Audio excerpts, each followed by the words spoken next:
Bismillahirrahmanirrahim. Assalamualaikum warahmatullahi wabarakatuh. Alhamdulillah, wassalatu wassalamu ala rasulillah wa ala alihi wa sahbihi wa man wala. La hawla wa la quwata illa billahi amma ba'du. Ikhwani yang dirahmati oleh Allah Ta'ala, Alhamdulillah, pada hari ini kita akan melanjutkan materi pada hari ini, yakni pembahasan tentang at-tabi'i. Setelah sebelumnya kita sudah membahas tentang definisi al-mukhadram dan juga as-sahabi, di mana telah kita bahas bahwa al-mukhadram adalah siapapun yang beriman kepada Nabi Muhammad sallallahu alaihi wasallam di masa hidupnya beliau, namun dia tidak pernah bertemu dengan Rasulullah sallallahu alaihi wasallam. Termasuk yang juga sudah kita bahas di pertemuan sebelumnya adalah pembahasan tentang generasi as-sahabi, yang mana mereka adalah orang-orang yang bertemu dan berkumpul dengan Rasulullah sallallahu alaihi wasallam di masa kehidupan beliau. Mereka beriman kepada beliau dan meninggal dalam keadaan beriman pula kepada beliau Nabi Muhammad sallallahu alaihi wasallam. Itu adalah dua definisi penting yang harus diketahui bagi siapapun yang ingin mempelajari dan mendalami ilmu mustalahul hadis.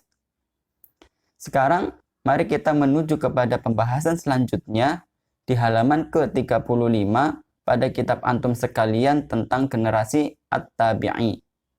Saya bacakan terlebih dahulu kitab yang ada di tangan antum masing-masing, dan antum memperhatikan kitabnya, dan bagi yang membutuhkan untuk memberi tashkil kitabnya, silahkan ditashkil atau diberi harokat kitabnya terlebih dahulu. At-tabi'i. At-tabi'i man ijtama'a bis sahabi mu'minan bin nabiyyi sallallahu alaihi wasallam wa mata ala dzalika. Di sini diartikan generasi tabi'i ini adalah generasi yang bertemu dan berkumpul dengan beberapa sahabat Rasulullah sallallahu alaihi wasallam.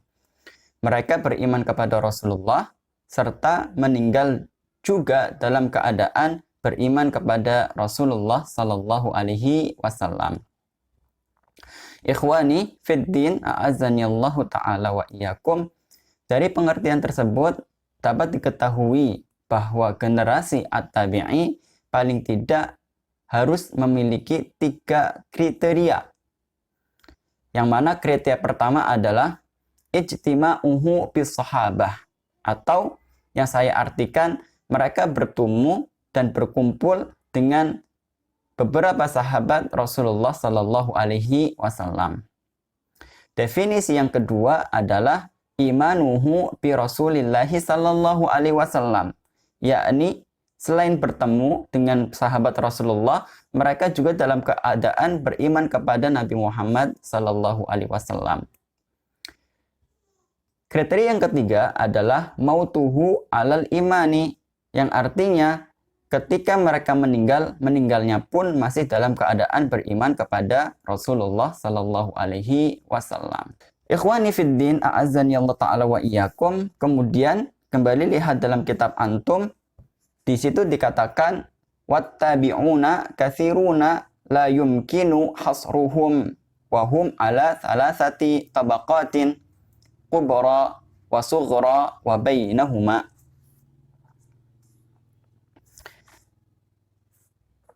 Fal-kubra man kana aktsaru riwayatihim 'anis sahabati mithlu Sa'id ibn al-Musayyib wa Urwah bin Zubairi wa Alqamah bin Qais. Wa sughra man kana aktsaru riwayatihim 'anit tabi'ina wa lam yaltaqu illa bil adadil qalili minas sahabati mithlu Ibrahim an-Nakhai, Abi Az-Zanadi, Yahya ibnu Sa'idin. Wal wusta man katurat riwayatuhum anil sahabati wa an kibarit tabi'ina mithlu Al-Hasan al-Basri, Muhammadin ibn Sirina, Mujahidin, Ikrimata, Qatadah, Asy-Sya'bi, Az-Zuhri, Atha, Umar bin Abdul Aziz, Salim bin Abdullah bin Umar bin Al-Khattabi. Ikhwani fid din, a'azani Allah Ta'ala wa iyyakum, kami artikan. Kemudian silahkan perhatikan di paragraf selanjutnya, kita membahas tentang pembagian generasi tabi'i.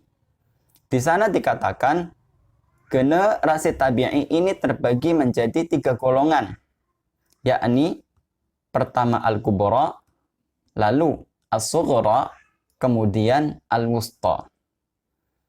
Generasi tabi'in al-kubra di situ dikatakan adalah satu generasi yang banyak mengambil riwayat dari generasi sahabat Rasulullah Sallallahu Alaihi Wasallam, seperti Sa'id ibnul Musayyib, Urwah ibnu Zubairi, dan juga Alqamah bin Qais. Artinya, generasi ini bisa saya katakan dan saya artikan sebagai generasi seniornya para tabi'in. Mereka dituakan karena mereka adalah generasi awal di kalangan mereka yang masih bertemu dengan banyak para sahabat Rasulullah Sallallahu Alaihi Wasallam. Mereka belajar dari para sahabat, mengambil riwayat-riwayat hadis langsung dari para sahabat Rasulullah Sallallahu Alaihi Wasallam. Kemudian tingkatan generasi tabi'in yang selanjutnya adalah generasi atau tingkatan as-sughra. Yang termasuk dalam tingkatan ini adalah siapapun yang banyak mengambil riwayat dari sesama generasi tabi'in dan sangat jarang untuk bertemu dengan sahabat Rasulullah Sallallahu Alaihi Wasallam. Itu adalah generasi yang al-sughra, generasi as-sughra. Kemudian tingkatan yang terakhir adalah tingkatan tabi'in al-wusta. Tingkatan ini adalah tingkatan penengah antara al-kubra dan juga al-wusta. Mereka, generasi al-wusta ini, selain banyak mengambil riwayat hadis dari generasi sahabat Rasulullah, mereka juga banyak mengambil riwayat dari generasi tabi'in yang senior. Ikhwani, a'azzani Allah Ta'ala wa iyyakum.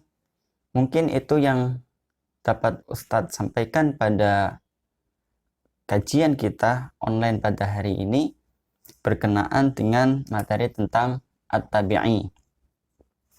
Yang terakhir sebelum Ustadz tutup, Ustadz ingin menyampaikan kepada seluruh santri sekalian untuk mempersiapkan materi yang akan diujikan di UKK nanti yang insya Allah akan diselenggarakan di setelah Idul Fitri insya Allah, dan pembagian materinya sudah kami sampaikan lewat WhatsApp masing-masing. Silahkan dipelajari mulai dari sekarang agar nanti ketika sudah mendekati masanya UKK, antum sudah tidak kaget lagi dengan materi-materi yang sudah kami sampaikan. Kemudian kami mewanti-wanti kepada ikhwan sekalian untuk mengikuti apa yang sudah ditunjukkan oleh pemerintah, apa itu stay di rumah masing-masing. Toh ini juga sesuai dengan apa yang diwanti-wantikan dan disabdakan oleh baginda besar Nabi Muhammad Sallallahu Alaihi Wasallam, di mana beliau pernah menyampaikan kepada para sahabatnya, bersabda kepada mereka, apabila kalian tahu pada suatu negeri terdapat sebuah wabah, maka janganlah kalian memasukinya. Dan apabila negeri kalian yang terkena wabah, maka janganlah kalian keluar darinya. Itu adalah upaya meminimalisir penularan dengan ikhtiar yang sudah diajarkan oleh Rasulullah, dan tentunya itu masih dalam koridor tawakal kepada Allah Subhanahu wa Ta'ala. Karena tawakal, selain kita bertawakal menyandarkan diri kita kepada Allah, kita juga sebagai manusia ada ikhtiar usaha yang sudah juga diajarkan dan juga dibebankan kepada kita semua. Terima kasih atas segala atensinya. Mohon maaf apabila ada kesalahan yang sudah kami sampaikan. Kita tutup dengan membaca kafaratul majelis. Subhanakallahumma wa bihamdika asyhadu an la ilaha illa anta astaghfiruka wa atubu ilaika. Sallallahu alaihi Muhammad ya Rabbi salli wa sallim wa barik alaih. Assalamualaikum warahmatullahi wabarakatuh.